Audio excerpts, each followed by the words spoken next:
আসসালামু আলাইকুম রহমতুল্লাহ। প্রিয় দর্শক, কেমন আছেন? আশা করি ভালো আছেন। প্রিয় দর্শক, সরকারি চাকরিতে জুলাই যোদ্ধাদের জন্য কোটা থাকছে না, এমনটি জানিয়েছেন মুক্তিযোদ্ধা উপদেষ্টা।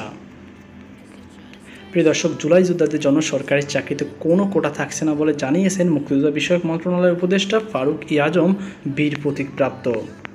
প্রিয় দর্শক, সোমবার 21শে জুলাই সচিবালয় সংবাদ সম্মেলনে সাংবাদিকদের এক প্রশ্নের জবাবে তিনি একথা বলেন।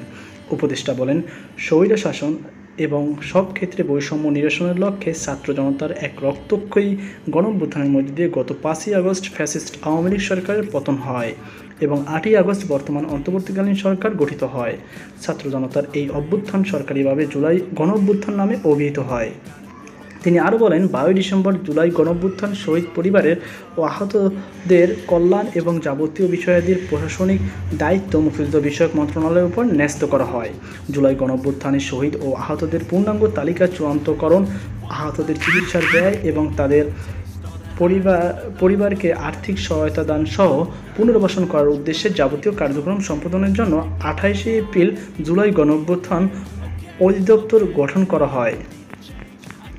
জুলাই গণঅভ্যুত্থান নিহতদের জুলাই শহীদ এবং আহতদের জুলাই যোদ্ধা হিসেবে সরকার জুলাই গণঅভ্যুত্থান শহীদ পরিবার ও জুলাই যোদ্ধাদের কল্যাণ ও পুনর্বাসন অধ্যাদেশ 2025 এর মাধ্যমে স্বীকৃতি দিয়েছে বলে জানান তিনি। মুক্তিযোদ্ধা উপদেষ্টা বলেন, স্বাস্থ্যসেবা বিভাগ থেকে প্রাপ্ত তালিকা অনুযায়ী 15 জানুয়ারি 834 জন এবং 30শে জুন আরও 10 জন, সর্বমোট 844 জন শহীদের তালিকা মুক্তিযুদ্ধ বিষয়ক মন্ত্রণালয়ের গেজেট আকারে প্রকাশ করা হয়। তিনি বলেন, আহত হওয়ার ধরন অনুসারে জুলাই যোদ্ধাদের 3টি শ্রেণীভুক্ত করে। 27শে ফেব্রুয়ারি 493 জন জুলাই যোদ্ধাকে ক শ্রেণীতে, 908 জন খ শ্রেণীতে এবং 4 এবং 5 মার্চে 1642 জনকে গ শ্রেণীতে অন্তর্ভুক্ত করে গেজেট প্রকাশ করা হয়।